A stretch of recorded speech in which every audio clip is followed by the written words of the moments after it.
Yes, indeed. Yes, indeed. You are looking at UD Productions. Go Love Team. Please like, subscribe, and share.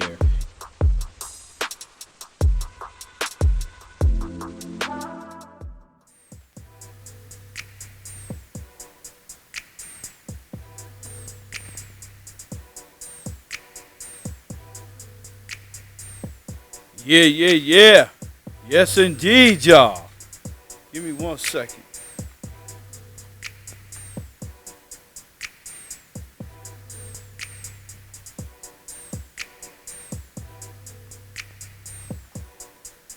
Yes, indeed, y'all. Yes, indeed. You know what I'm saying? Yes, indeed. Welcome to UD Productions Podcast. Yes, indeed, y'all. So you know what? We're gonna talk about the situation with the New York City Police and everything. You know what? Let me turn this music down for this one.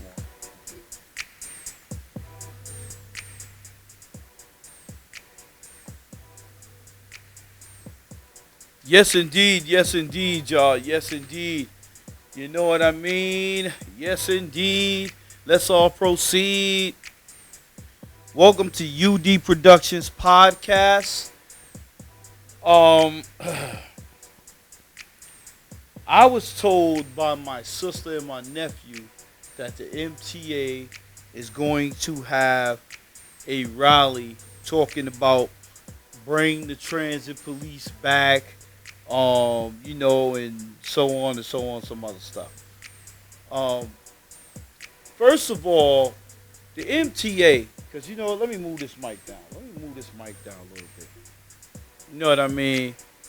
Let me move this mic down. Y'all guys gonna hear it. Y'all gonna hear it. Let me tell you something.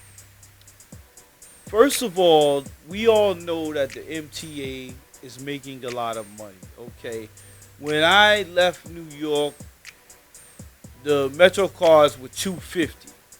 No, actually, yeah, it was 250. Then it went to 275. Okay, and who knows what it is now. Okay, but they had all types of plans to go with that. So let's talk about the police situation. First of all, don't bring back the transit police because the transit police was people who let me tell you something. I'm a victim of their abuse.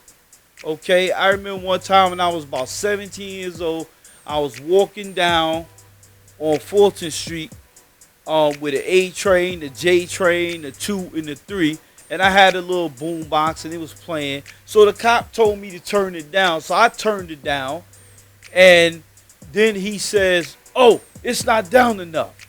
And then he grabbed me and threw me out of the train. Real big white brother. Grabbed me up and threw me out of the train. I had no way of getting home. I had to actually go to another train station and sneak in there in order for me to get home. Okay, and that was unfair. Let me tell you something. Those guys, those transit police was just as worse as the regular police. I could name some precincts that I had problems with when I was in Brooklyn. The 79th, they ain't nothing but scam artists, okay? They set me up, okay? When I was married, I was going to pick my wife up from the train station because she worked, my ex-wife rather, she worked in Creedmoor, okay?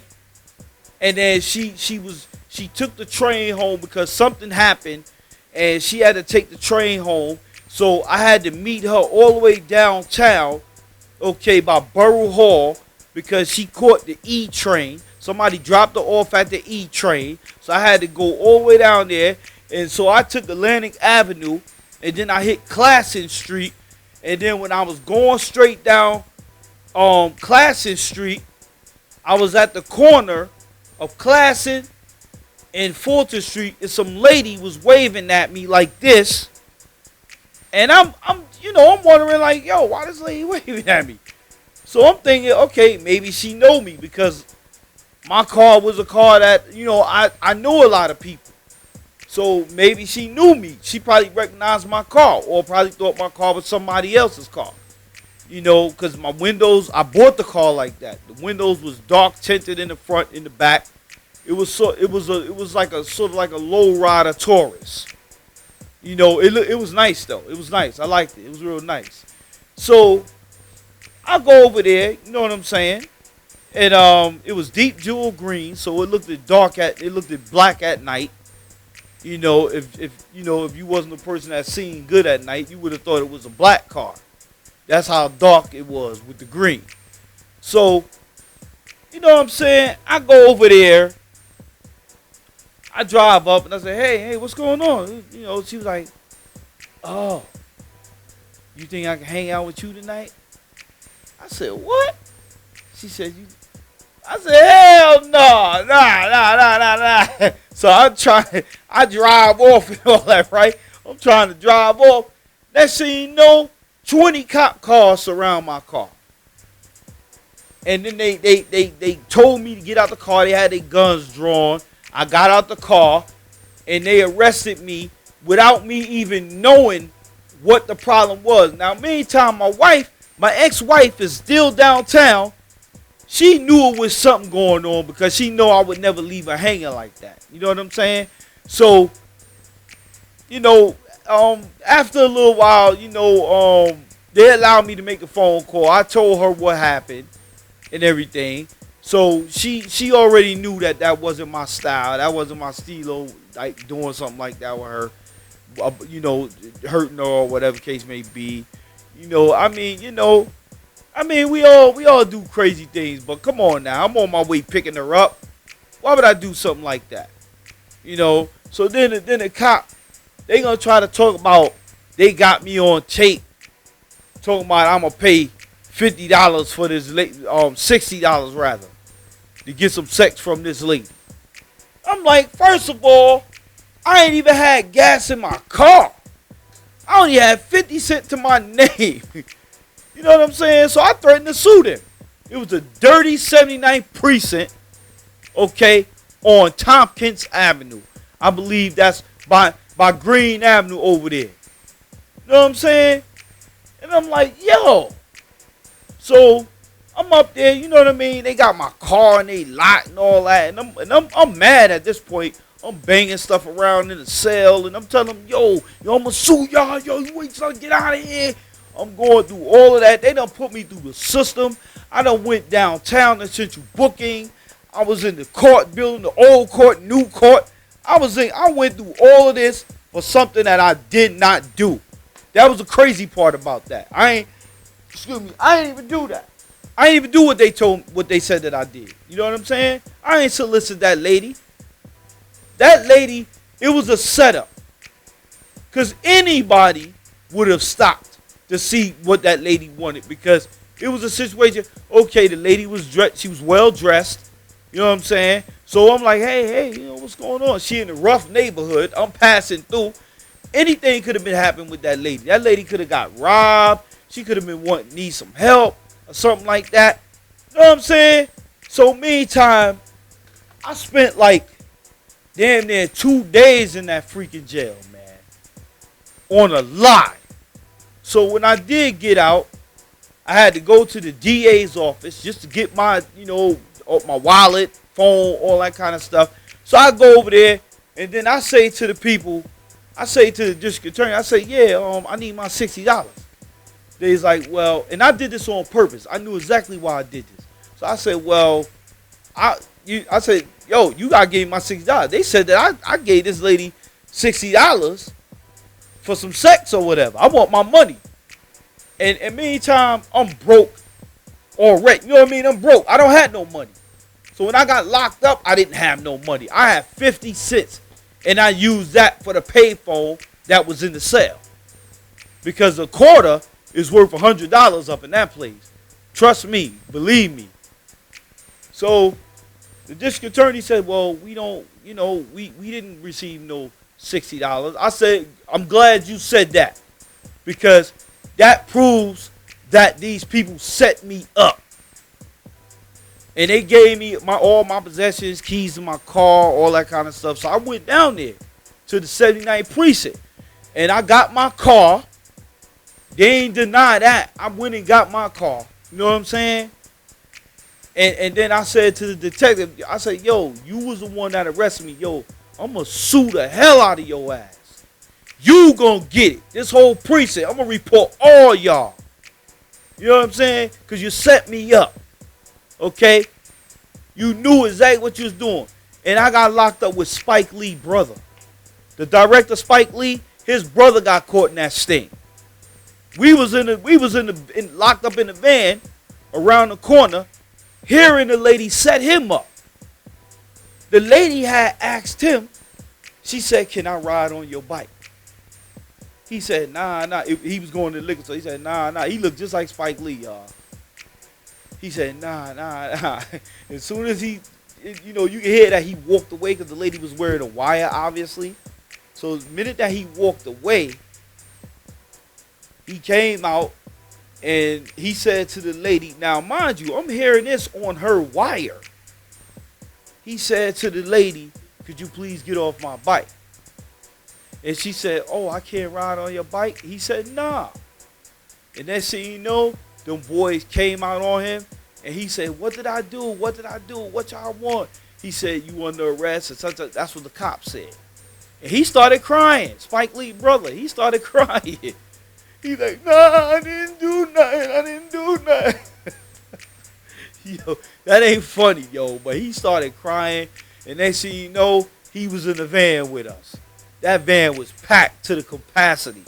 You know what I'm saying? It was all a setup. And he got in there, and he was quiet as a cat. He looked at, I said, yo, you look familiar, man. Because, Spike Lee got it, from what I understand back in those times, or probably to this day now, he got property over there. And that's where they did the movie Do the Right Thing at. You know what I'm saying? So I said, yo, you look familiar. He said, yeah, I'm Spike Lee, brother. I said, word. He said, yeah, I'm Spike Lee, brother. I said, wow. So we was all in there we was cracking jokes. We was shocked. Even though we was hurt. A lot of us in there was hurting because let me tell you something. When I got out, to make a long story short, when I got out, me and my ex-wife, we went down there. I got my car, and then me and her, we both went down to the 79th precinct because her family lived around the corner. You know what I mean? Her area is an area where the real 50 Cent dwelled at. A hitman by the name of Daryl Baum lived over there. Well, he used to live over there and everything. So the reason why I'm mentioning these names is because that particular area is known for a lot of the stick-up kids, hitmen, killers. That whole area is known for that. So that's why I brought that up. And her uncle was a guy who knew like all those people, and he introduced me to some of those cats that he knew and everything, once I met him and stuff. But the thing is the reason why I'm saying this because that area is a rough area. That's in the heart of Bed-Stuy. Okay, so me and her, we went over there. And mind you, that precinct is responsible for killing that kid on the roof. That kid was watching the football game that night, and all those kids used to cross over that roof to get to the other building because they didn't want to go downstairs. And that cop from the 79th precinct shot and killed that young boy who was unarmed just because that young boy ran. Just because he ran, he shot and killed that kid, man. So, that neighborhood should have ransacked that 79th precinct. Word is born. So, make a long story short, right? So, me and her went over there, and and we wanted to get a police report because we wanted to report that detective, those detectives that did that. So they came to the door and pushed me and my ex-wife down the stairs. I kid you not. And then I called the Internal Affairs and the CCRB, got on the phone with a sergeant, and then they got scared and they locked the precinct door and they didn't want to open the door. And you know what? I didn't pursue it. She didn't pursue it. We let the shit go. We shouldn't have never let that go. Because come to find out, that precinct was doing a lot of dirty stuff over there. Okay, 71st precinct, similar situation. I just had bought a car. I was testing it. Okay, had my license plate on it because I had 5 cars at the time. I just got the car painted. I had like $1,500 on me, and I'm driving down, not Powell Street. It's another street I'm driving down, and I go across Liberty Avenue just because the car is like bright yellow. They come chasing after me, okay, and I slowed down, and I got out the car. Well, actually, he asked me for license registration. I told him the situation and all that. So this dude told me to get out the car. Then he handcuffed me, and then he manhandled me while I was in the handcuffs. I was so freaking mad, yo. Tears was coming out my eyes. I wanted to, oh man, how mad I was, yo. I can't even say it on this camera right now. But trust me, it was a bad situation for him. And then he felt what he did. And I told him I was going to sue him. You know what I'm saying? I was going to do that. And then he going to come up to me and apologize and gave my mom all the money I had on me. And then they had my car towed back to where I live at. Because that dude knew he was wrong. You know what I'm saying? And the reason why I got more stories, but I'm going to save that for another time. The reason why I'm saying this is because all of these people asking for all of this stuff, none of them was caught up in the things that people like me was ever caught up in. And this is one of the reasons why the police in New York City is not respected. The newer police nowadays, these new jacks that's police officers now in New York City, a lot of them don't have nothing to do with what happened in the past, but they getting the bad end of the stick because of the guys from the past. Okay? This is why you got these migrants disrespecting them. You got the bucket, remember the cold water bucket, the ice challenge? That's why police officers were getting drenched with buckets of water. They get no respect because a lot of those police officers don't live in those communities. And they come in those communities and they destroy people's lives. They lie on people. They plant drugs on people. Yo, let me tell you something. I could say this because I'm from New York City. You know what I'm saying? I know what the police is capable of doing in New York City. They ain't gonna never get no respect. None of them. You could go to a precinct right now in New York City and get disrespected. And you could be as cooperative and kind as you can. And they still gonna disrespect you. Because that's how they living over there. Let me tell you something. In New York City. And I can say this because, like I said, I'm from New York City. You go to New York City right now. All you have to do is do eye-to-eye contact. And guess what? You're going to get pulled over and indefinitely get arrested. You're going to get arrested. Definitely what I meant to say. You're going to get arrested just by looking at the police. Okay? So let me tell you something. I don't care about none of the things that the police rally for. Because a lot of those guys are wolves in sheep clothing. I have no respect for the New York City police because of what they did to me. I'm going to name a sergeant right now from the 73rd precinct that harassed me for a whole month when I was living in Van Dyke Projects. It all started with me and my ex-wife sitting in my car because my car had TVs in it. One of my cars had TVs in it. We sitting in my car, right? We eating Popeye's chicken from Pennsylvania Avenue. Okay, we just enjoying our chicken, watching a movie. She just got off work. I went to pick her up. We went to get some chicken or whatever. Okay, and Sergeant Gamir drove up and said, "Oh yeah, what y'all guys doing in there?" And we said we eating food. He said, what do you eat? I said, we eating Popeyes. And then he says the most racist thing. Oh, yeah, I forgot black people like chicken. Black people like fried chicken. So then I said to him, and I knew my paperwork was right. So I said, yo, man, you need to get on up out of here, man, before I make a complaint. So they stopped the car after I said that. They both got out the car, came towards us, and asked for ID. And that's what my ex-wife said. We don't need to give you shit. We don't need to give you nothing. So I got on the phone with the 73rd precinct because I did know somebody that worked in there. And they got in their car and they said, yeah, we'll see you again. And guess what? He did. Okay. Plenty of times that cop would just drive on Powell Street between Livonia and I forgot the name of that other street. He would drive over there. I think it's Riverdale Avenue. He would drive past there because he knew I parked my car over there. And one day I was looking out my project window and seeing homeboy looking in my car with a flashlight because my windows was tinted. So you couldn't tell if anybody was sitting in the car. That's why I got a phobia of real dark windows. So, yeah, so homeboy was shining a flashlight and look at my car. And he did this for a while.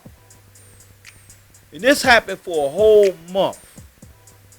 Now, towards the end of our encounter, one day I was sitting in my car waiting for a Chinese food delivery. And dude drove up on the side of my car. Him and a guy named Sergeant Sykes. Yes, I'm gonna call out some names. Sergeant Gamir and Sergeant Sykes. Okay, pulled up and harassed me. And a friend of mine that I knew was working that night at the 73rd precinct, I called him. They even went to the point where they stopped the Chinese food delivery man from getting out of his car. That's how bad it was. So I called up my homeboy. I said, yeah, man, you know, these cops, you know, and, you know, they harassed me. The same cops that was harassing me before, they harassing me. So he said, give him the phone. So it was so funny. So I said, yo, here, somebody want to talk to you. He said, I don't want to talk to nobody. No, he want to talk to you. I don't know what my homeboy said, but they got in a van. And now at that point in time, my ex-wife was coming downstairs from the 10th floor. So I lived in Van Dyke, 395. So when she came downstairs, she said, excuse my language, I'm about to say. She said, fuck you, y'all bastards. Fucking with my husband, you fucking bastards. Cursing them out and everything. Excuse my language, y'all. I'm going to say it in raw form what she said. She was crazy. and Sergeant Sykes called her a hoe. He called my ex-wife a hoe. So that did it for me. Okay. I don't care what kind of bad relations me and her had. You know, I never called the woman out their name. You know what I mean? That's not my energy. I don't do that. So I called up the Internal Affairs. And I spoke to somebody that night. Let me tell y'all something. The CCRB ain't nothing but the teacher's pet. That's what they are. They don't listen to you. Trust me. They ain't never gonna listen to you. The police got them in the palm of their hands. So the Internal Affairs came down there. I told them what happened. And they asked me what did I want to do with this guy. I said, you know what? I don't want nobody to lose their job, but y'all need to take that guy, Sergeant Gamir and Sergeant Sykes, y'all need to take them off. Y'all need to take them off the beat. Because you know why? They're no good for this community. And no disrespect, officer. I forgot that officer's name. He was a corporal. I said, no disrespect. Somebody gonna end up killing those guys. Because if they're doing this to me, imagine how many other people they're doing it with. He said, enough said. I'm sorry for what happened to you. God bless you. You know, the guy was real nice from the Internal Affairs, man. That's where you got to go if you get harassed by the police. You got to go to the Internal Affairs, not the CCRB. They do nothing. Nothing at all. If you want to know about how to get a police officer touched, the legal way, I can tell you because I've done it. Okay? So then one day, unrelated to that situation, it was a situation where I had to go to the precinct. And Mr. Sergeant Gamir didn't remember me, but I remembered him because as soon as I walked to the front desk, he said, "How may I help you?" And I laughed. I told him I was laughing inside, but I told him what I needed help for. But I remember I'll never forget that dude's face, and I was laughing because now I see they listened to what I had to say, the internal affairs, and they assigned that dude to desk duty. I never forget that. So let me tell you something.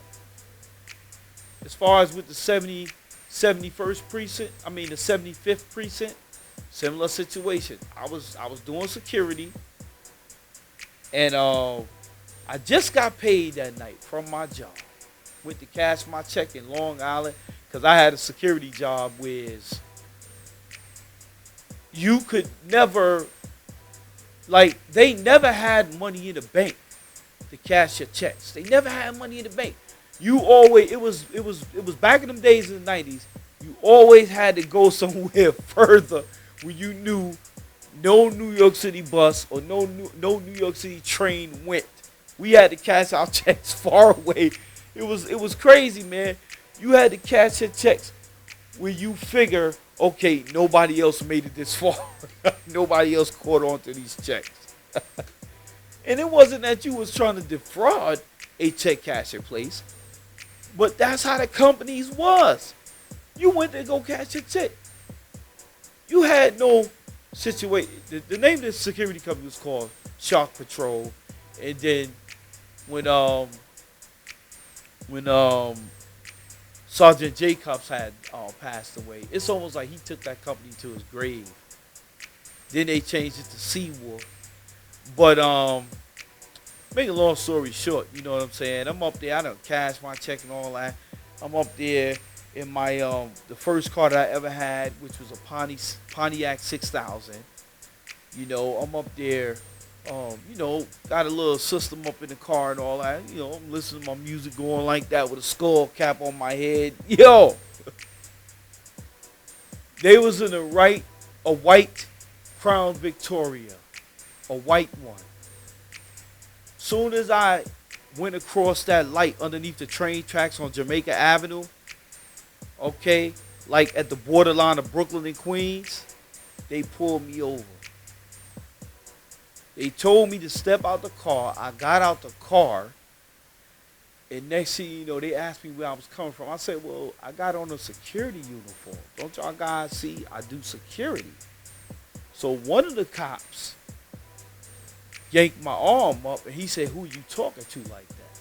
I said, I'm just trying to tell you I do security. So then, while one cop is talking to me, talking mad crazy to me, the other cop goes in my car and take my backpack out and empty all my stuff on the floor. All my money, everything. And I knew I was in a tight situation. And you know, something ever happened to you, man, when you get so mad that after the fact the situation happened, then it just start to hit you. That's what happened to me. So I must have ran 2 lights. I drove 100 miles per hour to that 75th precinct. And when I got over there to that 75th precinct, I went in there. Let me tell y'all guys something. I'm going to tell you his badge number, just in case the fool's still working. 2973. All right? He did me wrong. I lost like $200 when this guy emptied my stuff all over the floor.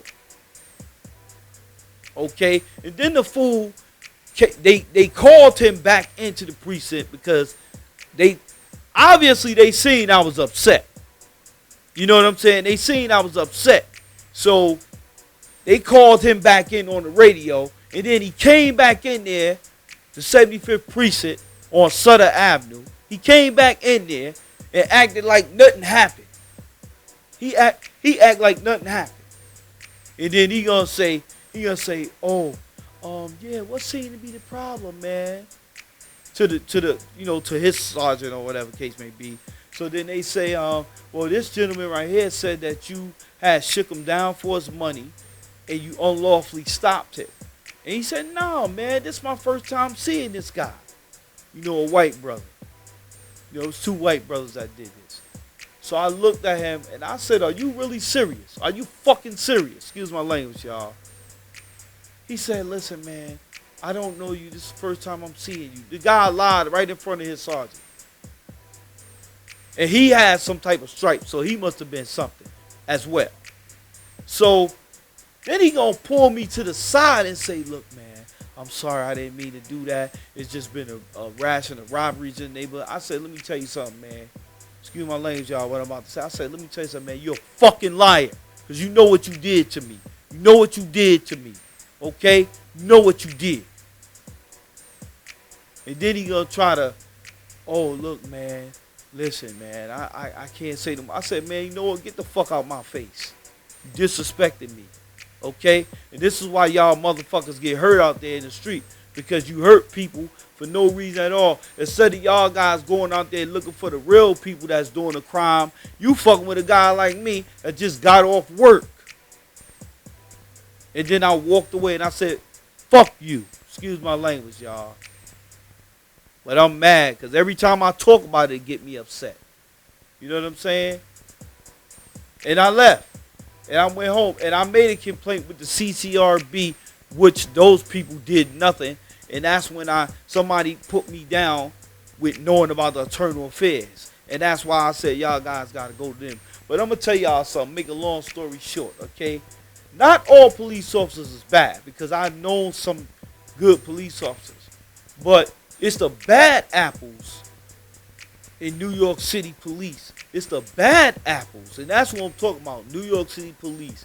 It's the bad apples in that police department that made it bad for these police officers of today. These police officers of today is getting brutalized because of the guys that was of tomorrow, of yesterday. Which these guys don't deserve that. But this is the situation and why things is coming out the way it's coming out. You know what I'm saying? Because when you got situations like that that's going on with these guys, listen, I'm on live right now, y'all. Please. You got guys, I'm sorry about that, y'all. I'm in the studio right now, and somebody wants to say something to me and everything. But this is the situations why the police get a bad rap because of guys like that. This is the situation why. This is the situation. And when you got people that's not connected with the community that they patrol, this is why things is going to happen. Because it's stuff like that. Let me tell you something. A lot of the police officers that's in New York City, a lot of them don't even live in the communities. And this is why people don't respect them. Because a lot of them live in Long Island somewhere. Live in even though Staten Island is a borough. Some of them live as far as New Jersey. And they come to work every day and work into the communities. And they do things to the citizens, that's not lawful. A lot of guys is on stereotype. I remember when they had to stop and frisk out there. Okay, let me tell you something. Me and my mother was driving in my car, and we got pulled over by a gang of police officers that was in one Crown Victoria Interceptor. Okay, and searched my car and everything with my mother in there for no reason at all. And the female detective was the aggressor. Okay? It was a bad situation there. Right off Hopkinson. Well, it was Saratoga in Pickens Avenue. Stopped us right at that corner right there for no reason at all. No reason at all. And this is why the police don't have a relationship with the community. Because they come in these communities, like I said, a lot of them don't live in those communities, man.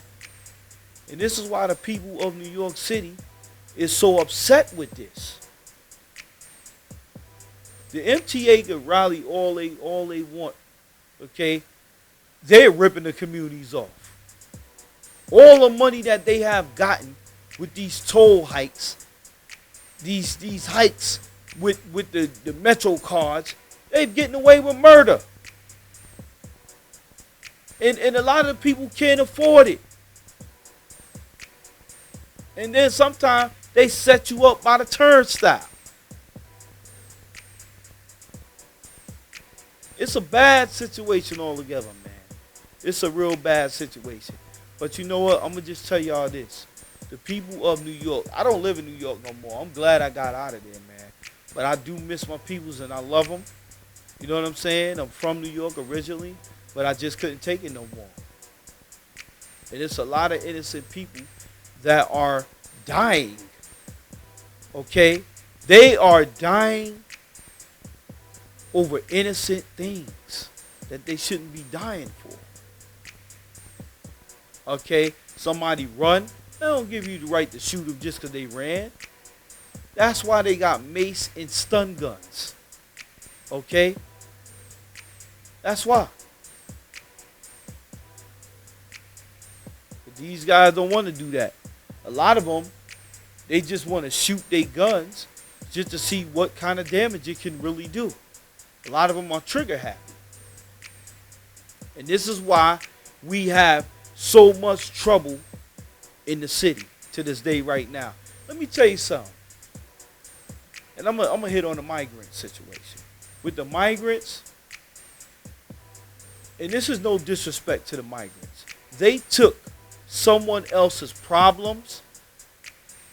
It's a reason why these guys are seeking asylums, because these guys can't face the laws in their countries, because if they go in their countries with whatever they may have done, they wouldn't live.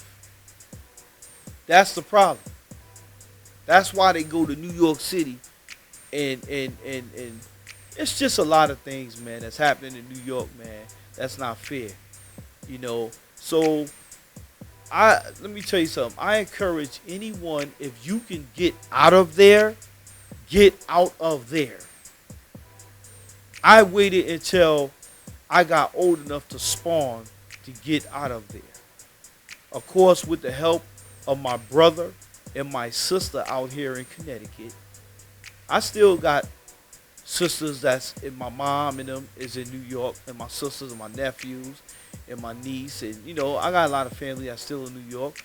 But I really, to be honest with you, I choose not to.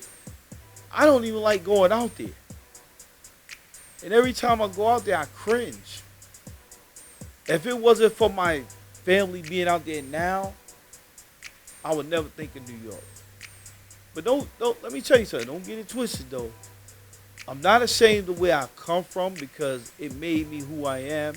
You know, in a lot of ways stronger. But you don't have to go out to New York City to see what's going on. You can look on YouTube and see everything what's going on in YouTube in New York City. It is crazy. You know, I wish a lot of people luck, man. But the one thing I do want to say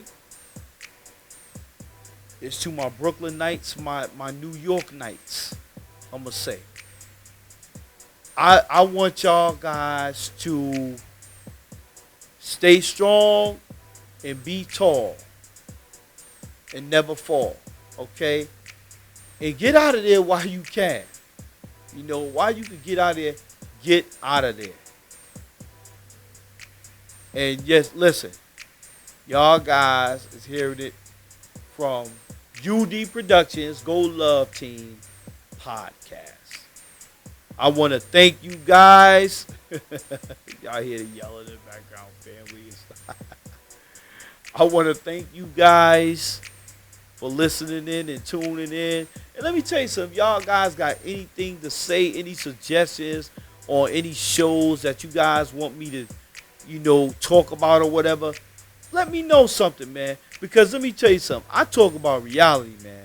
I mean, celebrity gossip, sometimes it is something that you may want to talk about, like just certain things that happen, you do want to talk about it. You know what I'm saying? Because sometimes it's ridiculous. But just like Hassan Campbell say, don't let that stuff rock you to sleep. I'm going to give the brother credit for that saying, because I didn't make up that saying. I'm not going to use the brother saying without mentioning his name, because that kind of stuff is definitely, as he would say, a distraction. It's definitely a distraction. It's distracting people from what really is really going on and what's happening. And it's crazy. But with that being said, peace, y'all. Yes, indeed. Yes, indeed. Yes, indeed. You are looking at UD Productions. Go Love Team. Please like, subscribe, and share.